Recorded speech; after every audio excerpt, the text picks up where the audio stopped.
अस्सलामुअलैकुम। आज मैं आपको बुक D2 जिसका चैप्टर 7 है उसकी एक्सरसाइज 7C का क्वेश्चन 5 कराऊंगी। क्वेश्चन 1 to 4 इससे पहली वीडियोस में मैं करा चुकी हूँ। ये आपको एक्सरसाइज 7C की प्लेलिस्ट में मिलेंगे। क्वेश्चन 5 हम रीड करते हैं। 35 workers are employed to complete a construction project in 16 days before the project starts. The boss of the company is told that the project has to be completed in 14 days. Assuming that all the workers work at the same rate, how many more workers does he need to employ in order to complete the project on time? Question में हमें given है कि 35 workers हैं जिन्हें complete करना है एक construction project 16 days में। प्रोजेक्ट स्टार्ट होने से पहले कंपनी के बॉस को बताया जाता है कि प्रोजेक्ट 14 डेज़ में कंप्लीट करना है।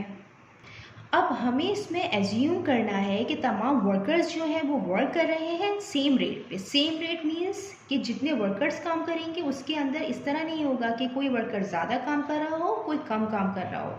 सब एक जैसा काम करेंगे, सेम रेट पे और सेम टाइम पे काम करेंगे।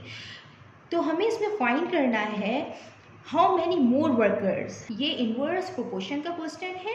इन्वर्स प्रोपोर्शन क्या होता है? इन्वर्स प्रोपोर्शन इसे कहते हैं कि अगर एक क्वांटिटी इंक्रीज हो रही होती है तो दूसरी क्वांटिटी डिक्रीज हो रही होती है, या अगर एक क्वांटिटी डिक्रीज होगी तो दूसरी क्वांटिटी इंक्रीज होगी। तो दोनों क्वांटिटीज़ का जो रिलेशन होता है वो इन्वर्स होता है और हम इनके रिलेशन को इन्वर्सली प्रोपोर्शनल कहते हैं। तो यहाँ पे भी इसी तरीके से हमें दो क्वांटिटीज़ दी हुई हैं, वर्कर और डेज।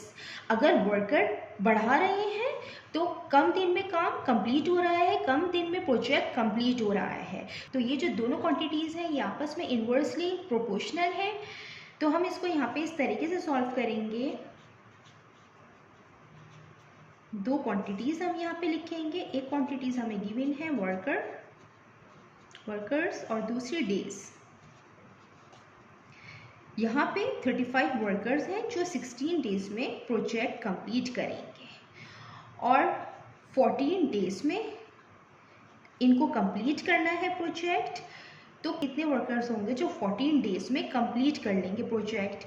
तो यहाँ पे हमें वर्कर फाइंड करने हैं जो 14 डेज में कंप्लीट करेंगे प्रोजेक्ट। तो हम उनको सपोज कर लेते हैं x। अब ये इन्वर्स प्रोपोर्शन का क्वेश्चन है और इन्वर्स प्रोपोर्शन में हम इस तरीके से मल्टीप्लाई करते हैं। डायरेक्ट प्रोपोर्शन में हम क्रॉस में मल्टीप्लाई करते थे, इन्वर्स प्रोपोर्शन में हम इस तरीके से मल्टीप्लाई करेंगे। x को हम मल्टीप्लाई करेंगे 14 से और यहाँ पे हम 16 को मल्टीप्लाई करेंगे 35 से। x 14 से मल्टीप्लाई होगा, ये 14x हो जाएगा। 16 35 से मल्टीप्लाई होगा तो 560 आएगा। 14 इससे मल्टीप्लाई हो रहा है, जब दूसरी साइड पे जाएगा तो डिवीजन की फॉर्म में आएगा। 560 डिवाइडेड बाय 14। अब हम इनको कैंसिल आउट कर सकते हैं। 14 4 टाइम्स 56 होता है। तो यहाँ पे हम 14 1 टाइम 14 4 टाइम 56 और 0 का 0, तो x इक्वल हो जाएगा 40 के। यानी कि 40 वर्कर्स होंगे जो कंप्लीट करेंगे प्रोजेक्ट 14 डेज में। अब हमें यहाँ पे मोर वर्कर्स हैं, हमें ये फाइंड करना है।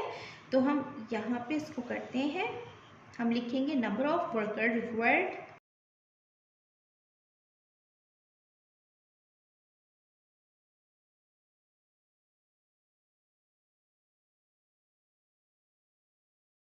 ये इक्वल होगा 40 number of workers required 40 minus 35।